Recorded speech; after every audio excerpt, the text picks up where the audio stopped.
이강인과 굿바이. 잘 지내. EPL 주전 뛸게. 충격 메뉴 이적 확정. 5+1년 계약 오른쪽 화살표 이적료 880억. 오피셜. 이강인과 함께 파리 생제르맹에 합류했던 마누엘 우가르테. 23가 맨체스터 유나이티드로 이적했다. 협상이 순조롭게 진행되지는 않았지만 끝내 모든 걸 마무리하고 프리미어리그에서 커리어를 이어간다. 계약 기간도 최대 2030년까지다. 맨체스터 유나이티드는 31일 한국 시간 구단 공식 홈페이지를 통해 우가르테와 계약하게 되어 기쁘다. 2029년 6월까지 우리와 계약을 체결했고 1년 연장 옵션이 있다. 라고 발표했다. 우가르테는 2021년 우루과이 무대를 떠나 유럽의 도전장을 내밀었다. 출발은 포르투갈 리그였다. 파라미캉에서 포르투갈 무대를 경험한 뒤 스포르팅 CP에서 2년 동안 뛰었고 지난해 여름 파리 생제르맹으로 이적해 이강인과 입단 동기가 됐다. 중앙 미드필더와 수비형 미드필더까지 전천후 스타일로 팀 경기 플랜의 윤활유 역할을 하는 선수다. 20대 초반 젊은 나이와 182cm 큰 키에 피지컬도 준수한 편이다. 과거 질라탄 이브라히모비치, 네이마르, 리오넬 메시 등 월드클래스 네임밸류 위주에서 미래를 준비하는 유망주 정책으로 바꾼 파리 생제르맹과 접점이 맞은 이유였다. 파리 생제르맹의 꽤 출전 시간을 보장받았고 주전급 미드필더로 활약했다. 유럽축구연맹, 우에파, 챔피언스리그 조별리그 정경기에 출전했고 프랑스 리그앙에서는 25경기, 1933분을 뛰며 피치 위를 달렸다. 유럽 5대 리그에서 맹활약의 우루과이 대표팀에서도 일취월장했고 2024 코파 아메리카에서 핵심 미드필더로 활약하며 우루과이 대표팀 대회 3위에 큰 영향력을 미쳤다. 분명 출전 시간은 준수했지만 후반기 큰 대회에서 주전 경쟁에 어려움을 겪어 고민을 했다. 챔피언스리그 4강전까지 교체로 23분 출전에 그친 게 대표적이다. 올해 여름 파리 생제르맹이 주앙 네베스까지 영입해 지난 시즌보다 더 빡빡한 경쟁이 예고됐다.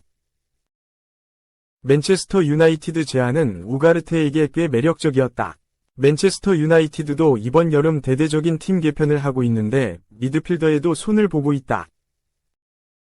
유스 출신 미드필더 스콧 맥토미니를 나폴리에 보냈고 카세미로 경기력도 전성기에서 내려오고 있다.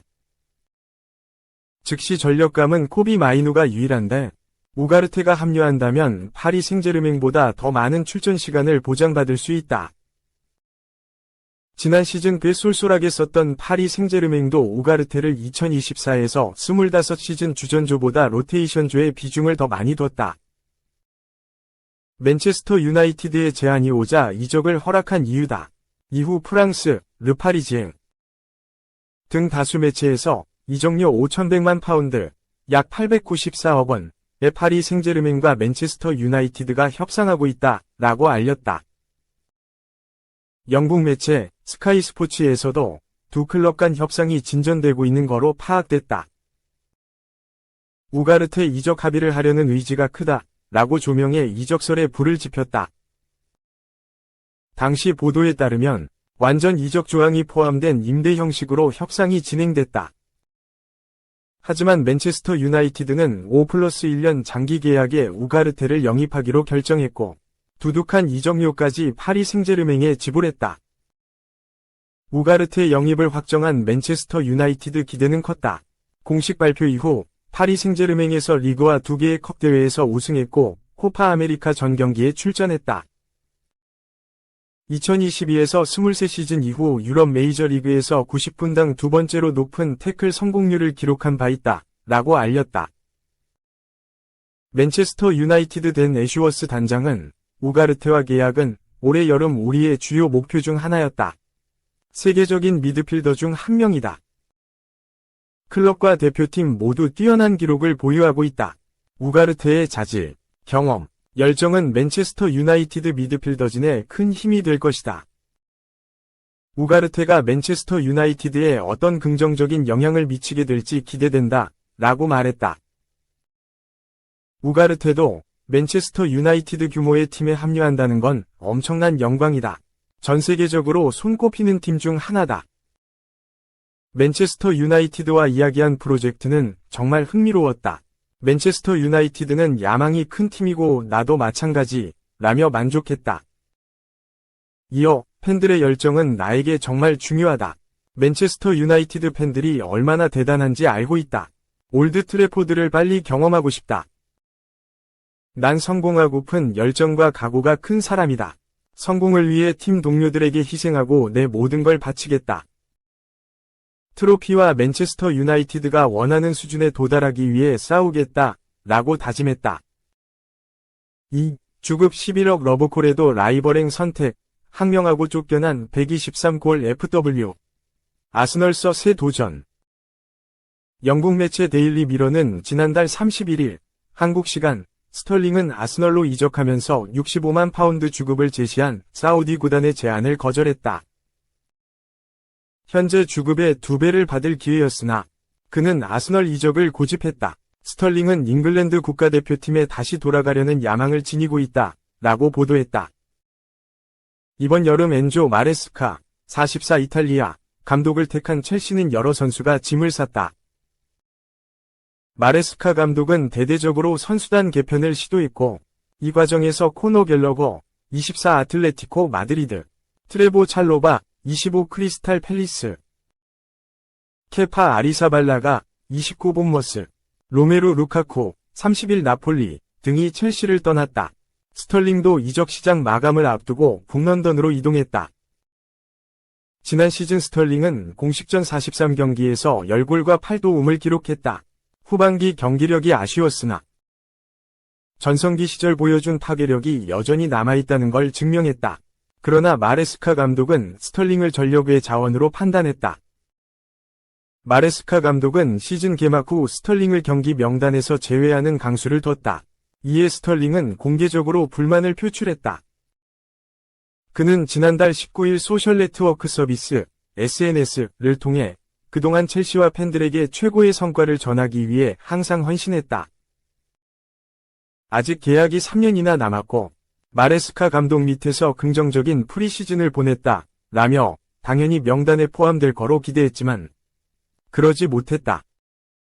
현 상황에 대한 명확한 설명을 듣길 원한다, 라고 입장문을 전했다. 이를 본 마레스카 감독은 즉시 답했다. 그는 경기 기자회견에서 솔직하게 말하려고 노력할 뿐이다. 스털링에게 더는 첼시에서 뛸 수 없을 것이라고 확실하게 이야기했다, 라며 그가 좋은 선수가 아니라고 말하는 게 아니다. 다양한 스타일을 가진 윙어를 선호할 뿐이다, 라고 힘주어 말했다. 새로운 보금자리를 찾아 나선 스털링은 아스톤 빌라, 유벤투스 등 여러 팀과 연결됐는데 그의 선택은 아스널이었다. 부족한 측면 공격력을 강화하기 위해 시장을 탐색한 아르테타 감독은 스털링을 적임자로 판단했다. 급박하게 움직인 아스널은 완전 이적이 없는 임대로 스털링을 품었다. 관건이었던 주급도 첼시의 보조를 받는다. 스털링은 리버풀, 맨시티, 첼시 등에서 활약한 측면 공격수다. 그는 특유의 날렵한 드리블과 오프더볼 움직임으로 많은 득점을 기록했는데 프리미어리그에서만 123골을 넣었다. 이는 리그 역사상 19번째로 많은 득점을 터뜨린 기록이다. 이번 시즌 프리미어리그에서 뛰는 선수 중 모하메드 살라, 31 리버풀 159골, 와 제이미 바디, 37 레스터시티 137골, 많이 프리미어리그에서 스털링보다 더 많은 득점을 쌓았다. 맨시티에서 최전성기를 보낸 스털링은 많은 우승 커리어를 남겼다. 그는 맨시티 소속으로 프리미어리그 우승 4회, 잉글랜드 축구협회 FA 컵 우승 2회, 잉글리시 풋볼리그 EFL 카라바오컵 우승 5회, FA 커뮤니티 실드 우승 1회를 차지했다. 개인 커리어로는 2018에서 19시즌 축구 언론인협회 FWA 올해의 선수로 선정된 바 있다. 3. 21시간 만에 오피셜 오른쪽 화살표, 백기투항, 메뉴, 임대 오른쪽 화살표 완전 이적 880억 손실. 문제야, 런던 돌아와 기뻐, 반전. 제이든 산초, 24, 위첼 시행은 2024에서 2025 시즌 여름 이적 시장 마지막 날인 31일, 이하 한국 시각, 기정사실화됐다. 하지만 첼시의 오피셜은 없었다. 반전도 없었다. 첼시가 1일 이적 시장이 문을 닫은 지 21시간 만에 산초의 영입을 발표했다. 산초의 임대 기간은 한 시즌이다. 그리고 잉글랜드 프리미어리그 EPL에서 14위 밑으로 떨어지지 않는 한 산초를 완전 영입해야 하는 의무 조항이 걸렸다. 첼시가 맨유에 지불해야 하는 산초의 이적료는 2,300만 파운드, 약 405억 원에 불과하다. 맨유는 2021년 7월 독일 분데스리가에서 활약하던 산초를 영입했다.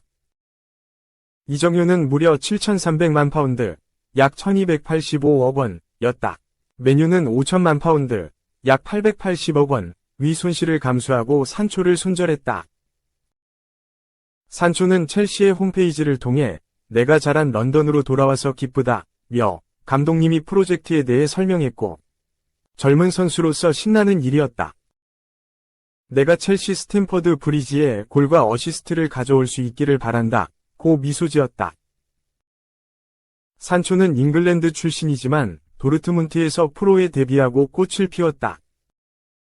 도르트문트에서 4시즌 동안 137경기에 출전해 50골을 터뜨렸다. 그래서 맨유가 손을 잡았다. 하지만 기대와 현실은 달랐다. 산초는 맨유에서 첫 시즌 38경기에 출전해 5골에 그쳤다. 2022에서 2023 시즌에는 41경기에서 7골을 기록했다. 2022년 카타르 월드컵에서 잉글랜드 대표팀 승선에 실패하자 한동안 방황하기도 했다. 지난 시즌에는 단 3경기 출전 후 에릭 텐 하흐 감독과의 불화가 터졌다. 텐 하흐 감독은 지난해 9월 아스널에 1대3으로 완패한 후 산초가 훈련 중 필요한 수준의 경기력을 발휘하지 못해 제외했다고 이야기했다. 그러자 산초가 폭발했다. 그는 나는 오랫동안 불공평한 희생양이었다 며 반박했다. 돌아온 것은 징계였다. 산초도 사과를 거부했다. 결국 그는 맨유에서 사라졌고 다시 손을 잡은 준팀은 친정팀은 도르트문트였다. 산초는 도르트문트에서 전성기 시절의 활약을 펼쳤다. 그는 비록 정상에 서지 못했지만 유럽 챔피언스 리그 UCL에서 맹활약하며 도르트문트를 준우승에 올려놓았다. 그는 분데스리가와 UCL에서 21경기에 출전해 3골을 터뜨렸다. 그러나 재정적인 문제로 도르트문트 완전 이적은 성사되지 않았다. 맨유로 돌아왔지만 새 시즌에도 그의 자리는 사실상 없었다. 텐 하흐 감독과도 긴장관계였다. 이탈리아 세리에 A 유벤투스가 산초의 영입을 노렸지만 이적이 성사되지 않았다. 결국 첼시가 손을 잡았다. 영국의 스카이 스포츠는 첼시 수장들이 산초 영입을 거절할 수 없을 만큼 좋은 기회로 판단했다고 주장했다. 또 맨유에서 힘든 시간을 보냈지만 최고의 결과를 이끌어낼 수 있다고 확신하고 있다고 강조했다. 첼시는 1일 오후 9시 30분 크리스털 팰리스와 2024에서 2025 시즌 EPL 3라운드를 치른다. 산초가 데뷔전을 치를지 관심이다.